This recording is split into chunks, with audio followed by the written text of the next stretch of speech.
all of us get to go up there and check it out and look at it for ourselves.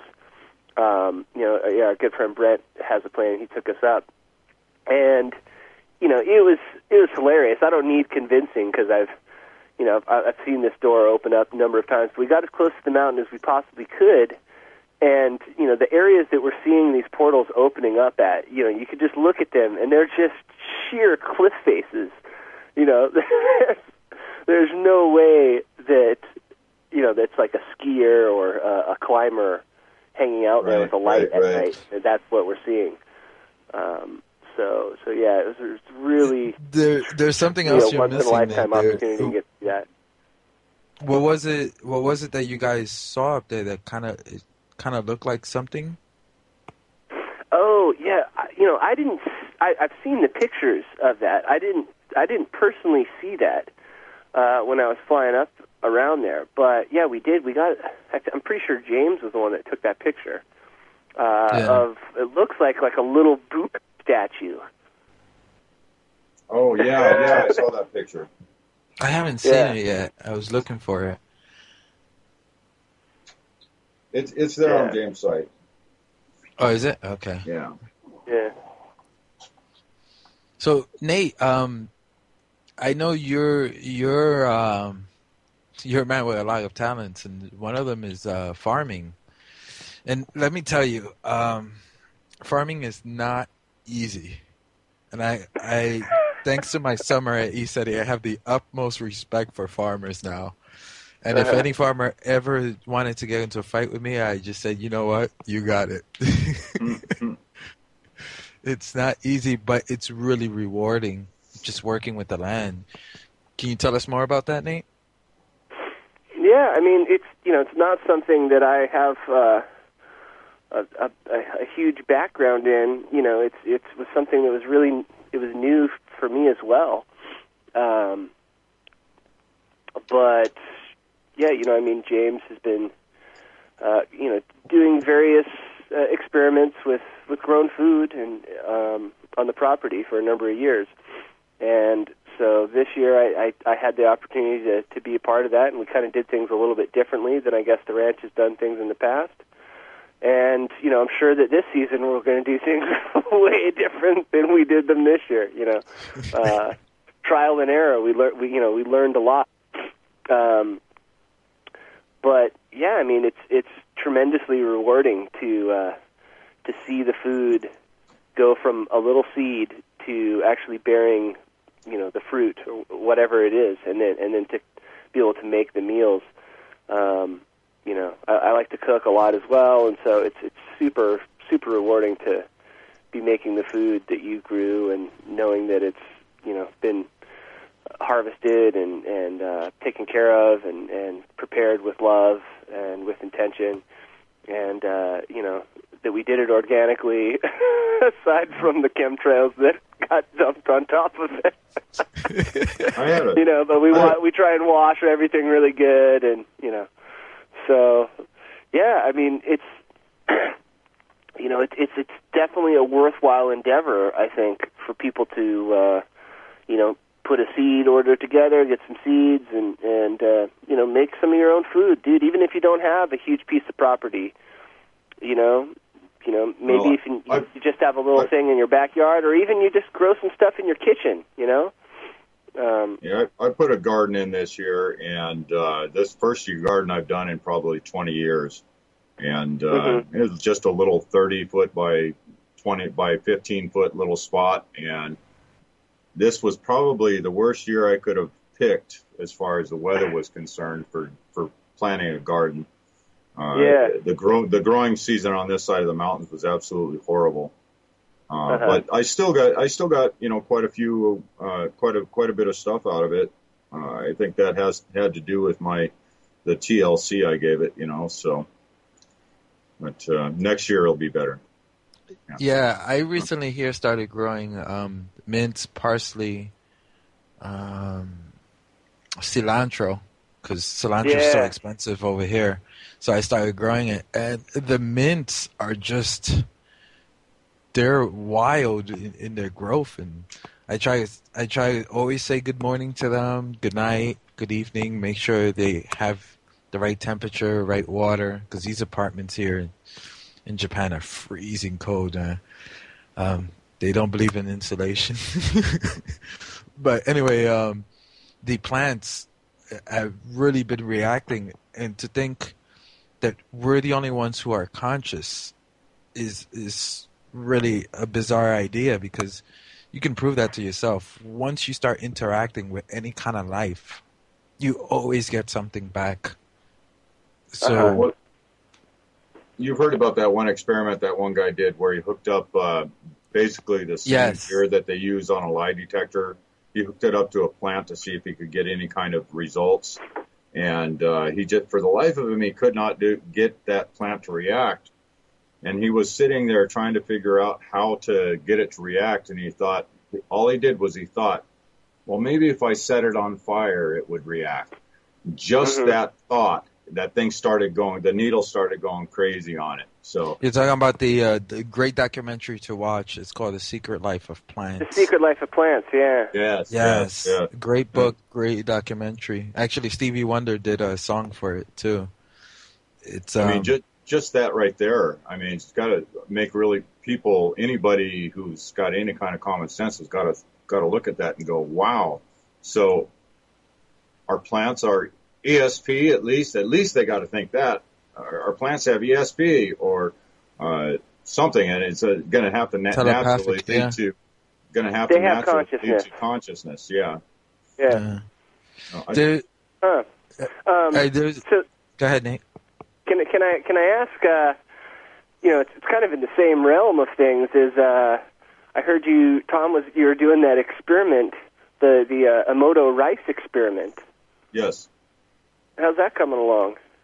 Well, that's pretty amazing. You take the three equal parts of rice and water in 3 containers, and every day you say to one glass, you say, "Thank you, I love you." You say to another glass, "You idiot, I hate you," and then you ignore the third one. The the second day. Sounds like my family. The second day, the love glass had soaked up all the water. The rice had soaked up all the water, and it's still the exact same condition it was from the first day right now. But it soaked up all the water, and the other 2 glasses hadn't. Now, it took about a week to really start seeing any kind of effects in any of the glasses. But it started the ignore, especially the ignore glass and the hate glass started getting this scum on the top, and it was bubbling, and it was fermenting or doing its rotting process, whatever.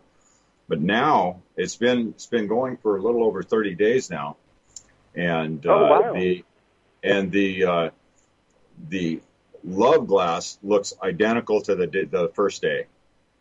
The hate glass it's looking a little peaked, but it doesn't look nowhere near as bad as the ignored glass. The glass that I've ignored, the water in it is it's separated at one time. For a couple of days it separated, and all the rice was floating on the water, and then all the rice sank to the bottom, and now it's the water on top of it is just this gross yellow gunk on top now. So just that in itself, the 3 dramatically different results from identical. The control was identical in all 3. The only element that was different was the consciousness, the intention I gave the 2 glasses. And the interaction, yeah. Yeah. So that tells you, say somebody has a kid, and the kid, the one that they say "I love you" to all the time and gives that positive, reinforcing and loving, caring attention to, is going to thrive and do well. The kid that they beat and they yell at all the time and everything, is not going to do as well. But if you ignore that kid completely, it's going to do so much worse than if it just shows you any intention or any attention is better than no attention. Yeah. The other thing I was going to mention about just being telepathic with animals and plants. At the ranch, I can't believe I forgot his name. Jadar. Oh, Jadar, yeah. Yeah, there's one. I know I told you guys about this, but there was one time I was sitting down and I wanted to go for a walk around the property, and I said, "Let me see if Jadar is telepathic." And I said to Jadar, in my mind, I said to him, I showed him a picture.